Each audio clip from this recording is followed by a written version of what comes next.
اگر پڑھے لکھے کی طرف آ جائے ان کا بھی حال اس کے لگ بھگ ہے، ان کا بھی حال اس کے قریب قریب ہے۔ کوئی مذہبی طبقے کی بات کرنے لگا، اپنے آپ کو پڑھا لکھا طبقہ کہنے والے،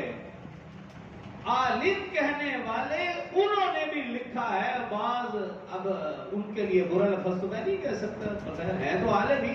لیکن انہوں نے کیا لکھا، فلاں نبی کے اوپر جو مصیبت آئی تھی نا وہ صبر کے مہینے میں آئی اور اس مہینے کی وجہ سے آئی، فلاں پیغمبر پر جو تکلیف ہوئی، فلاں پیغمبر پر جو پریشانی بنی، فلاں پیغمبر پر جو غم آیا وہ اس مہینے میں اور اس مہینے کی وجہ سے آیا۔ انہوں نے باقاعدہ کتابیں لکھی، اور بعض لوگوں نے تو لکھ دیا اس مہینے میں، کسی نے لکھا 1,00,000 مصیبتیں نازل ہوتی ہیں، کسی نے لکھا 1,25,000 مصیبتیں نازل ہوتی ہیں، کسی نے اس سے بھی زیادہ لکھ دیا،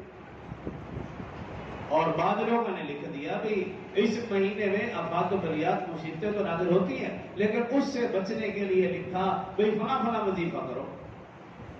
اور بعض نے تو نماز کا طریقہ مقرر کرتے ہوئے اتنے نفل پڑھو، ایسے پڑھو تو اس مہینے میں جو مصیبتیں نازل ہوں گی آپ اس سے بچ سکتے ہیں۔